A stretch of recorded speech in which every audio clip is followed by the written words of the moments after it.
കർത്താവിൽ ബഹുമാന്യരെ, നല്ല വചനം പേജിലൂടെ നാം പഠിച്ചുകൊണ്ടിരിക്കുന്ന പുതിയ നിയമ ഉപദേശ സത്യങ്ങൾ എന്ന വിഷയത്തിൻ്റെ 13ാമത്തെ എപ്പിസോഡിലേക്കാണ് ഇപ്പോൾ നാം കടന്നു വന്നിരിക്കുന്നത്. ദൈവ തൃത്വം എപ്രകാരം ഐക്യതയിൽ പ്രവർത്തിക്കുന്നു എന്നുള്ളത് നാം ചിന്തിച്ചുകൊണ്ടിരുന്നു.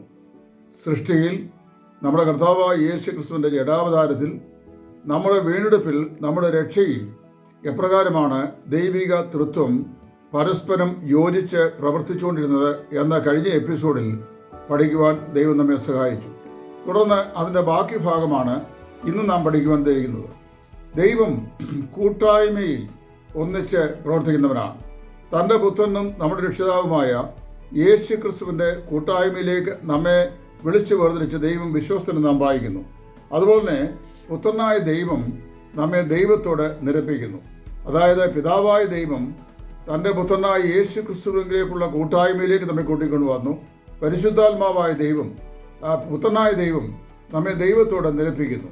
പരിശുദ്ധാത്മാവായ ദൈവം ഈ ബന്ധത്തെയും കൂട്ടായ്മയും നമ്മുടെ പ്രായോഗിക ജീവിത തലത്തിൽ ഫലപ്രദമാക്കി തീർക്കുന്നു. എഫേസ്യർ 2:12 വാക്യം. അടുത്തതായി നമ്മൾ ചിന്തിക്കാൻ പോകുന്നത് പ്രാർത്ഥനയിൽ ഈ ത്രിയേക ദൈവം എപ്രകാരം വർത്തിക്കുന്നു എന്നുള്ളതാണ്. നമ്മുടെ പ്രാർത്ഥനയിൽ ത്രിയേക ദൈവത്തിൻ്റെ സഹവർത്തിത്വം നമുക്ക് കാണാൻ കഴിയുന്നുണ്ട്. പിതാവാൻ ദൈവം നമ്മുടെ പ്രാർത്ഥന കൈക്കൊള്ളുന്നു. യോഹന്നാന്റെ സുവിശേഷം 16-23 വാക്യം. ആ വാക്യം നമ്മൾ വായിക്കുന്നത് പിതാവായ ദൈവം നമ്മുടെ പ്രാർത്ഥനയെ കൈക്കൊള്ളുന്നു എന്നാണ്. അതുപോലെ തന്നെ പുത്രനായ യേശു ക്രിസ്തുവിൻ്റെ നാമത്തിലാണ് നാം പിതാവിനോട് പ്രാർത്ഥിക്കുന്നത്. നിങ്ങൾ എൻ്റെ നാമത്തിൽ പിതാവിനോട് ചോദിക്കുന്നതൊക്കെയും പിതാവ് പുത്രനിൽ മഹത്വപ്പെടുന്നതിന് അവൻ നിങ്ങൾക്ക് അയച്ചു തരും എന്ന് കർത്താവായ യേശു പ്രസ്താവിക്കുകയുണ്ടായി. അതുപോലെ തന്നെ പരിശുദ്ധാത്മാവായ ദൈവം പ്രാർത്ഥനയിൽ നമ്മെ നയിക്കുന്നു. റോമർ 8:26. വീണ്ടും വിധം പ്രാർത്ഥിക്കേണ്ടത് എങ്ങനെയെന്ന് നാം അറിയുന്നില്ല, എന്നാൽ ആത്മാവദാനം ഉച്ചരിച്ചുകൂടാത്ത ഞരക്കങ്ങളാൽ നമുക്ക് വേണ്ടി ദൈവത്തോട് പക്ഷവാദം ചെയ്യുന്നു എന്ന് നാം വായിക്കുന്നു. അപ്പോൾ സ്വർഗത്തിലെ ദൈവത്തിൻ്റെ സന്നിധിയിൽ നമ്മൾ പ്രാർത്ഥിക്കുന്നത് പിതാവായ ദൈവത്തോടാണ്. യേശു ക്രിസ്തുവിന്റെ നാമത്തിലാണ് നാം പ്രാർത്ഥിക്കുന്നത്. പരിശുദ്ധാത്മാവായ ദൈവം പ്രാർത്ഥനയിൽ നമ്മെ ശക്തിപ്പെടുത്തുന്നു. അടുത്തതായി മഹത്വത്തിൽ ദൈവം എങ്ങനെയാണ് ഒന്നിച്ച് ഈ ത്രിയേക ദൈവം പ്രവർത്തിക്കുന്നത് എന്ന് നോക്കാം. പിതാവായ ദൈവം അനുക്രമമായി, അതായത് ഈ കാലത്തിലെ നമ്മുടെ കർത്താവായ യേശു ക്രിസ്തുവിൻ്റെ റിഡംറ്റീവ് പദ്ധതി, വീണ്ടെടുപ്പിൻ്റെ പദ്ധതി പൂർത്തീകരിച്ച് കഴിയുമ്പോൾ അനുക്രമമായി രാജ്യം, സഹസ്രാബ്ദ രാജ്യം ഏറ്റുവാങ്ങും. 1 Corinthians 15:24 വാക്യം. പിതാവ് താൻ സകലത്തിലും സകലവുമായിരിക്കണമേ, പുത്രൻ താൻ രാജ്യം പിതാവിനെ ഏൽപ്പിക്കും എന്നാണ് പൗലോസ് പറയുന്നത്. പുത്രനായ ദൈവം നമ്മുടെ ദ്രവത്വമുള്ള ഈ ശരീരത്തെ അദ്രവത്വമായ തൻ്റെ ശരീരത്തോട് അനുരൂപമായി നമ്മെ രൂപാന്തരപ്പെടുത്തും.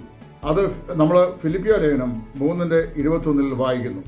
പരിശുദ്ധാത്മാവായ ദൈവമാകട്ടെ നമ്മെ എന്ത് ചെയ്യുന്നു? ആ നിലയിൽ രൂപാന്തരത്തിനായി നമ്മെ അനുരൂപരായി, കർത്താവിനോട് അനുരൂപരായി രൂപാന്തരപ്പെടുവാൻ നമ്മെ പ്രോത്സാഹിപ്പിക്കുകയും ചെയ്യുന്നു. അപ്പം നമ്മുടെ മഹത്വത്തിൽ, അതായത് അനന്തവിദൂര ഭാവിയിൽ പിതാവായ ദൈവം രാജ്യം ഏറ്റെടുക്കുന്നു. പുത്രനായ ദൈവം നമ്മെ എന്ത് ചെയ്യുന്നു? അദ്രവത്വം ഉള്ളവരായി ഉയർത്തെഴുന്നേൽപ്പിക്കുന്നു. അതുപോലെ തന്നെ പരിശുദ്ധാത്മാവായ ദൈവം തൻ്റെ പുത്രൻ്റെ സ്വരൂപത്തോട് നാം അനുരൂപരായി തീരുവാൻ നമ്മെ ഒരുക്കുന്നു. അടുത്തതായി നമ്മെ വീണ്ടും ജനിപ്പിക്കുന്ന പ്രവൃത്തിയിൽ എങ്ങനെയാണ് ത്രിയേക ദൈവം പ്രവർത്തിക്കുന്നത്? പിതാവായ ദൈവം തൻ്റെ പുതിയ നാമം തൻ്റെ മഹത്വത്തിൽ നമുക്കായി രേഖപ്പെടുത്തുന്നു. അതായത് രക്ഷിക്കപ്പെടുന്ന ഓരോ വ്യക്തികളെയും പിതാവായ ദൈവം തൻ്റെ പുതിയ നാമം അവരെ ധരിപ്പിക്കുന്നു. ലൂക്കോസ് 10:20. പുത്രനായ ദൈവം തൻ്റെ വിലയേറിയ രക്തം കൊണ്ട് പാപിയെ വിശുദ്ധീകരിച്ച് ദൈവ പൈതലാക്കി തീർക്കുന്നു. എഫേസ്യ ലേഖനം 1-7 വാക്യം. പരിശുദ്ധാത്മാവായ ദൈവം വീണ്ടും ജന്മം എന്ന പരിപ്രവർത്തനം അത്ഭുതസാധ്യമാക്കി നമ്മുടെ ജീവിതത്തിൽ തീർക്കുന്നു.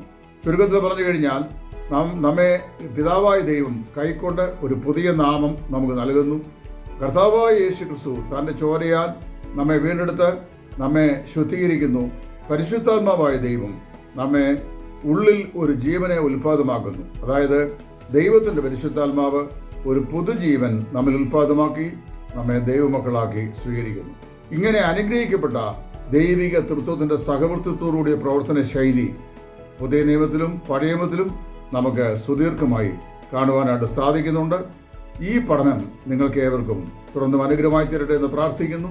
കർത്താവിൻ്റെ വയൽ പ്രദേശത്തെ ശുശ്രൂഷയിൽ സുവിശേഷകൻ ടൈറ്റസ് ഫ്രം ഇടയാറുമുള്ള. Thank U.